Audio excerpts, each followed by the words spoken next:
Pessoal, começando aqui mais um M2M Podcast. A gente está com um convidado aqui, um amigo, né? É o deputado Valdec Carneiro. Tudo bem, Elmo? Boa tarde, prazer participar aí desse papo com você e com o Guilherme, que está conosco aqui na bancada também. Obrigado. Para mim é uma honra estar aqui participando com o professor Valdec. Isso, professor e deputado, né? É, professor sempre, deputado é passageiro. É verdade, é verdade. Guilherme, fala aí, Guilherme. Bom, Valdec, a gente vem, as pessoas às vezes não têm conhecimento do trabalho de algumas pessoas, né? E ficam muito alienados, às vezes não têm noção do que vocês fazem, né? O deputado estadual, o deputado federal, né? O vereador, enfim. As pessoas ficam um pouco alienadas, sem saber o que fazer, só encontram as pessoas ligadas à política em determinados momentos. Mas eu sei que não é bem assim que a sua figura trabalha, né? Então, queria que você falasse um pouco das leis que você prega, fala um pouquinho do seu trabalho e o que o senhor acha da nova reforma do ensino médio. Entendi. Então, vocês sabem que hoje mesmo, entre as agendas que eu já cumpri, teve duas que foi justamente com o objetivo de fazer uma prestação de contas na rua. Nosso mandato faz muito isso. Aliás, desde o meu primeiro mandato como vereador, né? Aqui no estúdio nós estamos com o Luiz Antônio, também um querido amigo, que acompanha os nossos mandatos há muito tempo. E desde o meu primeiro mandato como vereador, que eu tenho como prática ir para a rua prestar contas do material, do nosso trabalho, através de um material informativo que a gente prepara. Hoje eu fiz isso na Tijuca, na Praça Sans Pena, no Rio de Janeiro, e também no bairro, na comunidade do Jacarezinho, uma área popular muito grande, né, no Rio também, perto da cidade da polícia. Né? Então, assim, porque as pessoas realmente, é até curioso, porque quando você está na rua, algumas pessoas falam assim, é campanha? Eu falei, não é campanha. É só uma prestação de contas. É minha obrigação, né? Prestar contas do que eu faço. Né? E aí algumas pessoas falam assim, tá na rua porque que vai ter campanha no futuro. Né? Tem interesse. É engraçado, porque eu me reelegi em 2018, em 2019 eu continuei fazendo prestação de contas normalmente. Só vai ter eleição 3 anos depois, 4 anos depois. Então, não é por isso. Mas hoje também tem, assim, mais alternativas para as pessoas se informarem. Hoje, ninguém que queira se informar sobre o trabalho de algum parlamentar, seja na Câmara Municipal do seu município, seja na Assembleia Legislativa, seja no Congresso Nacional, hoje nas redes sociais, né? Basta entrar, né, nas redes sociais. Rápido, né? Qualquer um que queira se informar. Então hoje não há desculpa, não há pretexto. Agora, pode ser que as pessoas não queiram, não se interessem, né? Sim. E aí a gente precisa se preocupar com isso. Porque quando as pessoas não se interessam, né, não querem saber, primeiro é muito ruim, porque quem não quer saber, alguém vai decidir por ele. Né? Porque quem não participa, quem não se informa, quem não busca se informar, se conscientizar, alguém sempre vai decidir por esse grupo. E além disso, né, a política, ela interfere em todos os aspectos da nossa vida cotidiana. Tudo. Se você tem crianças, filhos, para ir para a escola, bom, quem define a política educacional é a relação de forças políticas. Sim. Se você precisa usar um equipamento público de saúde, seja para se prevenir, seja para se curar de uma doença, quem vai decidir como que aquele equipamento público de saúde vai funcionar é a política pública de saúde. Se você precisa pegar uma barca, um trem ou um ônibus, quem vai decidir a política pública de mobilidade é a política. Então, assim, se você não quer se informar, não se interessa por isso, saiba você que está abrindo mão, né, de se informar sobre aquilo que decide a sua vida cotidiana. Verdade. Espetáculo, realmente, sem sombra de dúvidas. Às vezes, mas a falta da busca, às vezes não é só a critério da população no sentido de não querer.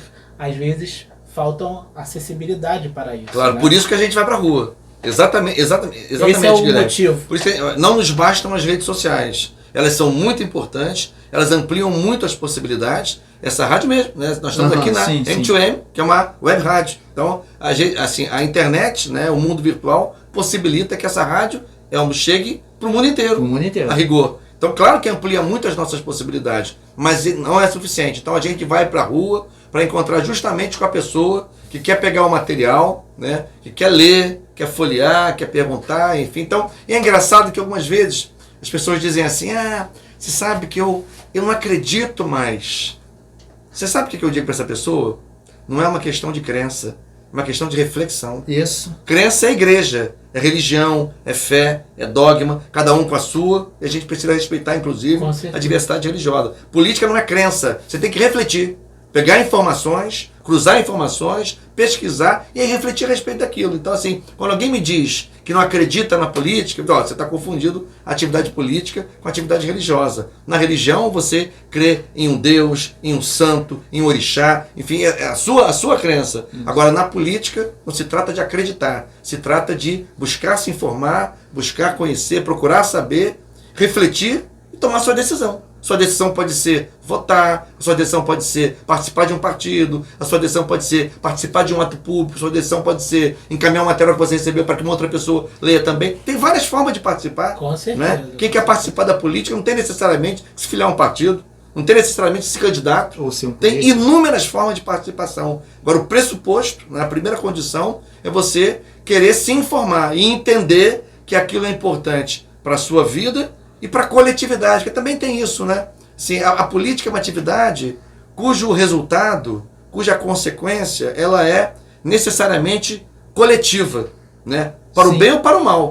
Para o bem ou para o mal. Eu agora estou nesse momento do nosso trabalho na Assembleia, entre outras frentes, né, que eu tenho lá, eu sou o relator da Comissão Parlamentar de Inquérito da CPI, que investiga a situação dos trens no Rio de Janeiro, do transporte ferroviário de passageiros. Né? Então, assim, esse é um drama para quem pega o trem no dia a dia. Quem mora no subúrbio. Para quem mora na Zona Oeste, na Zona Norte, para quem mora em municípios distantes.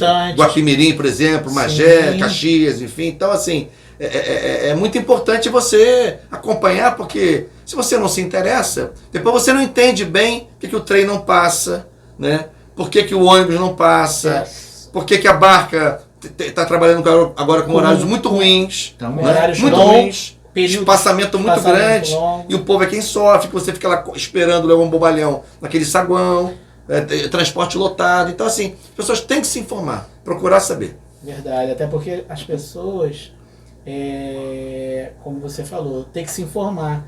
Elas preferem, antes de se informar, criticar, reclamar, né? Mas contra dados e fatos não há argumentos, né? Então, se você tem os dados lá para mostrar, está acontecendo isso, a gente está fazendo isso, olha aqui, vem se informar o que a gente está fazendo, então não tem desculpa. Esse é um aspecto importante também, o aspecto da crítica. Primeiro que eu vejo, né? Eu tenho uma formação acadêmica na sociologia, na filosofia, nas ciências políticas, então assim, a crítica é um componente fundamental do aprimoramento humano. Né? Fundamental. Então, assim, eu recebo a crítica com coração aberto. Né? Porque se é uma crítica feita por alguém que evidentemente está querendo, digamos, construir algo melhor, ou colaborar para construir algo melhor, isso só me ajuda. Agora, quando é aquela crítica que você percebe que é completamente sem fundamento, aí eu, com todo respeito, eu falo, você não está informada. Seria importante você levar em conta isso, procurar saber esse aspecto. Então, assim, tem que tomar cuidado porque tem vários tipos de crítica. Aquela que é contundente, que é a mera crítica, digamos, partidária, assim, né? Construtiva. Pois você tem que fazer o debate, é da democracia, da democracia. Tem a crítica que a pessoa vê, você fez uma lei assim, ele é interessante, mas isso aqui não estava tão bom, você podia ter pensado no artigo assim, podia ter feito assado, podia ter acrescentado. Pois isso é ótimo, né? Agora tem aquela crítica, por que você está aqui na rua? Eu estou trabalhando, prestando contas.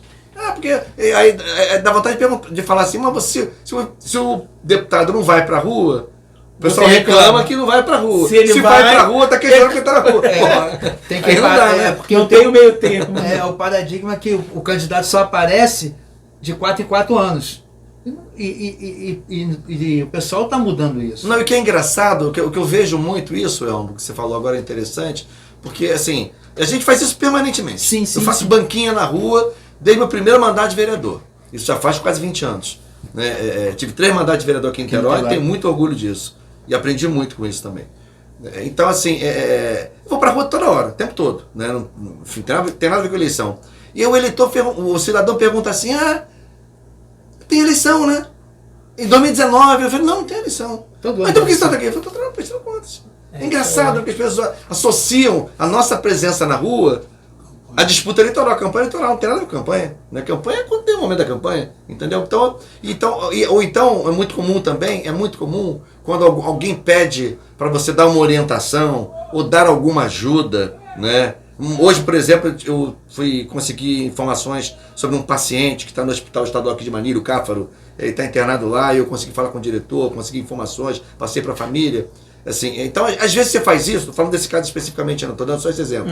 Às vezes você faz isso, a pessoa fala, então tá bom, estou com você, meu voto é seu. Dá vontade de me perguntar, por quê? Só porque eu fiz meu trabalho? Né? Ué, né? Só porque eu fiz o meu trabalho, você vai votar em mim? Né? Seria bom você saber quais são as minhas posições. Né? A minha plataforma. Que teses eu defendo, que lutas eu travo, porque a gente não, assim, a gente atua, né? Porque essas demandas vêm o tempo todo e eu parto do pressuposto que assim, demanda a gente tem toda hora. Sim. É um festival de demandas, né? Então, para mim, quais são as prioridades? As demandas que têm, digamos, sentido coletivo, né? São pedidos que vai atender que ao atendem todo. coletividades, né? Eu não estou lá para resolver o problema individual das pessoas, né? Não é o meu papel, né? Ou então demandas de caráter humanitário, né?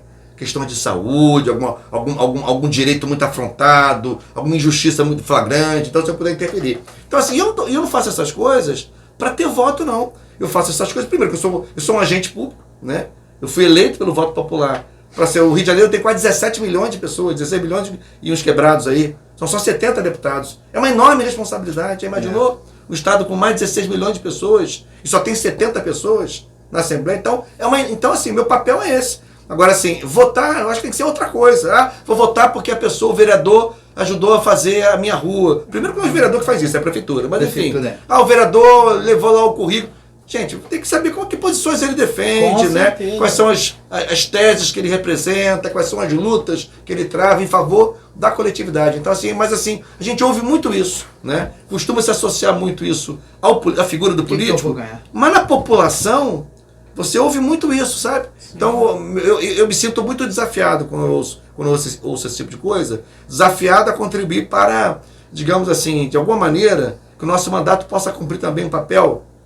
Guilherme, você é professor também, que o nosso mandato possa cumprir também um papel pedagógico. Sim, né? sim. Não quero ensinar nada a ninguém, não é isso, mas assim, cumprir um papel pedagógico no sentido de que as pessoas possam se conscientizar um pouco mais. Né? O voto não é para ser trocado por nada. Verdade. O voto é um instrumento de cidadania muito potente, muito poderoso. Importante. Né? Importantíssimo. Então, assim, tem que ser usado de acordo com a sua consciência, com o que você pensa. Não, esse cara, eu me identifico com o que ele fala, com o que ele escreve, com as leis que ele aprova, com as defesas que ele faz da tribuna, enfim. Eu vi esse cara na luta para que não fechasse um hospital, eu vi esse cara na luta porque uma pessoa vestida com roupas de religião africana foi apedrejada na rua. Ele foi lá de bravejar contra a intolerância religiosa. Então, assim, essas coisas, entendeu? É importante ter isso mesmo. Você que está na política, você sabe isso. Você vai lá conversar com o cara pergunta assim, o que eu vou ganhar? Ele pede para ele, não pede pelo coletivo. Sinceramente, a gente sempre recebe com educação, sempre ouve com educação, mas isso aí não prospera. Leva a gente não prospera. Não prospera, não tem como. Tem muito disso, né Guilherme? Tem muito disso. Você me perguntou lá atrás sobre a questão da reforma do ensino médio. Espetáculo. Pois então, essa é uma grande preocupação que a gente está enfrentando e está tendo, porque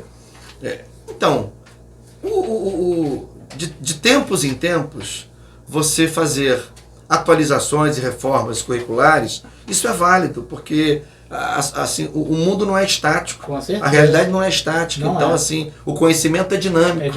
Né? E por isso, né, a escola e o currículo que buscam organizar o conhecimento em áreas, né, em disciplinas, em componentes curriculares, também precisam de tempos em tempos sofrer atualizações, não há nenhum problema quanto a isso. O problema é o seguinte, primeiro, né, eu não acho possível, não acho razoável que o currículo de uma escola, de um conjunto de escolas, de uma rede de escolas, possa ser transformado sem que os profissionais da educação participem desse debate. Isso. Como pode isso? Eu não consigo entender. Não é? Mudou o currículo da escola, e os professores não foram ouvidos, os diretores não foram ouvidos, os estudantes não foram ouvidos, as entidades que representam esse segmento não foram ouvidas, então me parece que tem alguma coisa errada. Com né? certeza. E do ponto de vista do conteúdo, você é professor de matemática, Guilherme. Sim. E a matemática é uma área do conhecimento muito importante para a vida cotidiana, diferentemente do que se pensa. Né? Sim, sim. Porque na escola a gente às vezes depara com aquelas equações, aquelas fórmulas, enfim, mas no dia a dia, sem que a gente perceba, a gente usa muito a matemática. A aplicação. Muita matemática, então a matemática é uma área muito importante. Entretanto, eu discordo que a reforma do ensino médio, do que a reforma do ensino médio aponta, que é reduzir o currículo.